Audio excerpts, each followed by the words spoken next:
So a few weeks ago, you might have seen this video I did on a little story out of Baltimore. Baltimore police are looking for the person who area business owners say drove down Fells Point streets and tossed plastic bags filled with rocks from a car. The bags contained this message: teen takeovers should result in teen chain gangs. Try to spit in our faces. And if you're familiar with my videos, then you probably already know exactly what I said. One, that's not a hate crime. And two, complaining about these teen takeovers is a legitimate complaint. And as unfortunate as it is, I have today an example, a perfect example of exactly why these teen takeovers are a problem. What is that? I don't even know what that is. Here's the story on that video. Flint City Council members respond after multiple shootings. Flint, Michigan. Flint police are investigating two separate shootings reported within hours of each other, including one that left two teens dead. The first shooting was reported at the intersection of Milbourne Avenue and Bagole Street. The call came into dispatch at 6:04 p.m. Officers found a bullet had gone into a nearby home and hit a person. That person was injured and evaluated by EMS at the scene.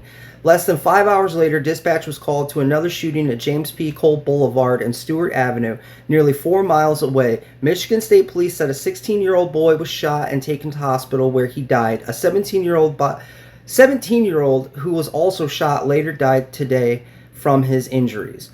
Police said the second shooting stemmed from a fight at a gathering and that someone shot into the crowd. Flint City Council members Tanya Burns, Leon L. Alaman, Judy Presley, and Candace Machat responded to our request and had this to say about the recent string of violence. Deeply concerned. I'm very disturbed. I'm so sad. They must stop. I'm sorry, but those half-hearted statements do nothing to inspire confidence in me that these people have any concern whatsoever and intend to in any way try and change this situation. And this, of course, isn't an isolated incident, and I don't just mean in the fact that there is a teen takeover taking place, but I mean in the shooting and killing of people at these teen takeovers. No, this has become part and parcel to these events. Going back to Baltimore, the first story that I showed you, those bags being thrown out, complaining about these teen takeovers, they don't just come out of nowhere. They don't just come out of an annoyance of kids having fun on the street. They come in response to multiple shootings that have happened in Baltimore during these teen takeovers. Now, as problematic, as violent, as dangerous as these teen takeovers are, and as much condemnation I have for those taking part in these violent actions, for the parents of those people taking part in these violent actions, I also have condemnation for the people that are defending this or trying to claim that anyone that criticizes them is just a racist. When the fact of the matter is that more young black men and women are killed at these teen takeovers than unarmed black men are killed by police in the United States of America. There's more violence, black on black violence, committed at these teen takeovers across the nation than is committed yearly by the police, who are supposedly so racist. And beyond that, by just white people in general, who are supposedly the great oppressors that hate and wish nothing more than to keep down and do harm to the black community.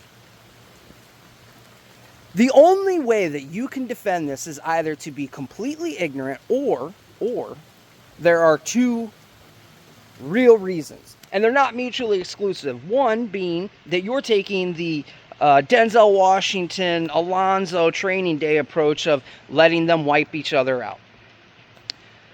The other is that you are allowing this violent criminality to spread unchecked so that when your party comes into power, you can say, we must enact these new laws that amount to tyranny in order to bring back in line basically what they're accusing Trump of doing.